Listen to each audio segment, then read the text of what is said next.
I want to talk about all the people on the team who are going to have bounce back seasons next year. And I genuinely believe it. I'm going to make a case for each one, starting with Mike McGlinchey. Here's why I think Mike McGlinchey. I have 4 reasons. First of all, they have a new offensive line coach. It was this John Benton guy. He's gone with Solid to New York. And now they have this guy. What's his name?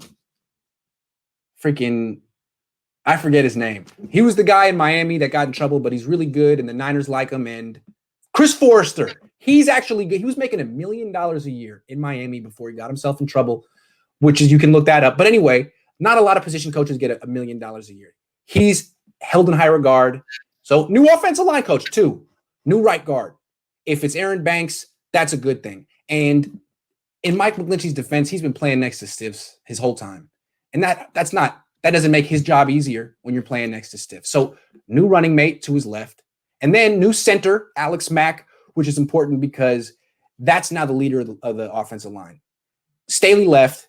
Trent Williams isn't a leader. Someone needs to hold Mike McGlinchey accountable and hold his hand.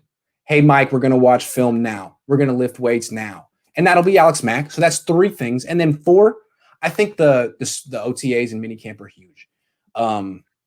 There was a story about a couple of weeks ago. A player, I think a Denver Bronco, was working out on his own, injured himself big time, and the Broncos can void his contract. Sorry, dude, you were working out on your own away from the facility. It's fair to wonder how hard some of these players worked out on their own last year because there was risk that went along with it. And when you saw him and McGlinchey and other offensive linemen come in underweight, I wonder, what were you doing in the spring? Maybe he was being safe. This year, he'll be at OTAs, theoretically. He'll be at minicamp, theoretically. If he gets hurt, the team can't just cut him.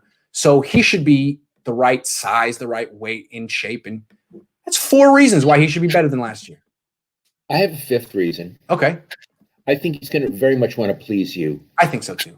That may be number 1.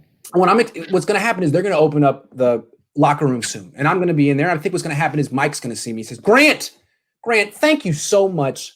I really had a down season last year, and you motivated me. You could have went hard, and you could have ridiculed me, and you didn't. You really were in my corner. You pushed me, and now I'm a better player because of you. Let's have dinner. I think that's what's going to happen. I would assume so, yeah. I would assume so. Are you going to actually be allowed in the locker room? I think so soon. I mean, it depends, I guess, on how many of the players on the team get vaccinated. And, there's still a certain segment of the population that isn't doing that. So we'll see. Okay. All right. Yeah. You made a very good case for McGlinchey, and thank you. He's got 4 things going for him this year. I think the expectation for him should be a bounce back season.